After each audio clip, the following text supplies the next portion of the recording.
Hey guys, what's going on? Welcome to another episode of Andy's History Lessons. Now, while we're staying on the topic of World War I, we're going to talk about a little known piece of World War I, and that is the formation of the League of Nations. Now, a lot of you people might be thinking, aren't the League of Nations and the United Nations the same thing? Well, yes and no.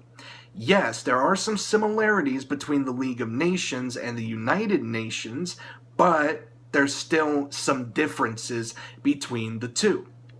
For one, the League of Nations was started after World War I, and it did not fall until during World War II.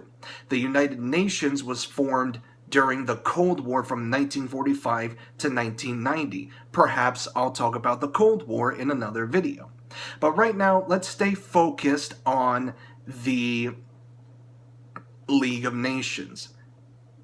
The League of Nations was formed in 1918 by President Woodrow Wilson. Woodrow Wilson wanted to create an organization that was bent on maintaining world peace. And not only that, it was also bent on maintaining peace in Europe. If European nations had claims on each other's land, such as the powder keg of Europe, known as the Balkan states, then they would no longer kill each other over the land they had claims on. Instead, they would diplomatically discuss land secessions, meaning they would talk peacefully with each other's government over who should keep the land and who should not keep it, who should take it, who should keep it. So, in 1918, Woodrow Wilson gave his 14 points speech, and in one of those parts of his 14 points speech, he mentioned what he called the League of Nations. Now, Woodrow Wilson's Republican rivals did not like the idea of the League of Nations. They thought that it reduced America's neutrality in European conflicts. They wanted America to stay neutral should Europe, God forbid, go into another war with itself. World War I pretty much plunged the entire continent of Europe into war. This led to the explosion of two of the oldest surviving empires, the Ottoman Empire, modern-day Turkey, and the Austro-Hungarian Empire, modern-day Czechoslovakia, modern-day Austria, modern-day Hungary, and modern-day all of Yugoslavia. I know Yugoslavia is not technically a country anymore, but I figured that would be quicker than listing all the former Yugoslavian countries list by list, name by name. So, Woodrow Wilson, in an attempt to get support for his League of Nations idea, he went on a nationwide tour giving his 14-point speech and telling the people of America about the League of Nations. However, he did not complete the tour because during the tour, his health started declining. And when his health started declining, he went back to Washington, D.C., where apparently he suffered a stroke. And with President Woodrow Wilson on his deathbed, pretty much, the United States refused to sign the League of Nations. With one of the world's biggest, if not at the time, the world's biggest superpower, the United States, out of the League of Nations, this left the League of Nations practically powerless to do what it was supposed to do.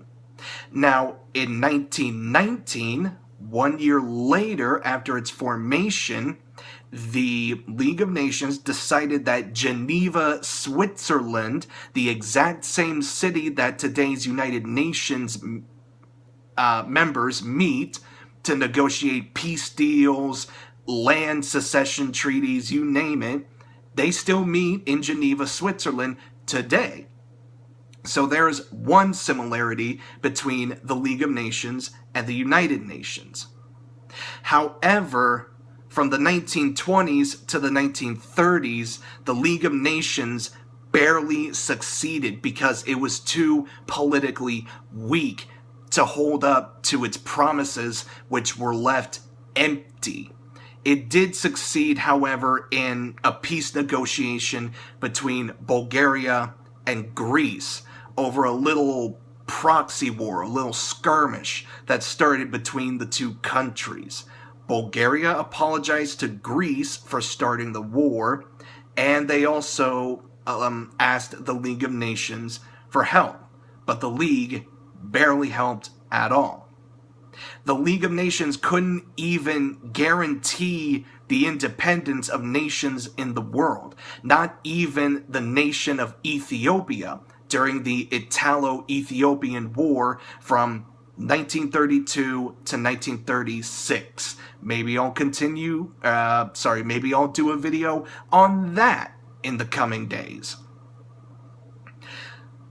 The League of Nations finally failed. It finally fell and failed in all existence during World War II, when its biggest members, Denmark, Luxembourg, France, the Netherlands, and Belgium, all fell to the wrath of Nazi Germany.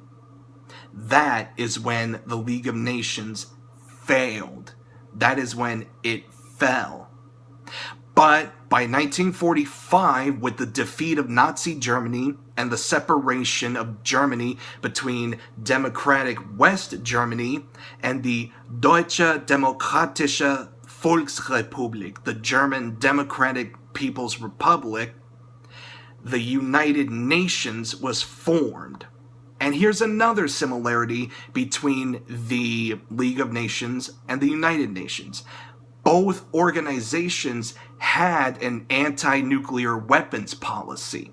But like I said, the League of Nations, because the US was not a part of it, they were powerless. They were too weak to hold up to their promises that they made to pretty much the entire world. Well, that is it, guys. This concludes the second episode of Andy's History Lessons. Peace out and rock on.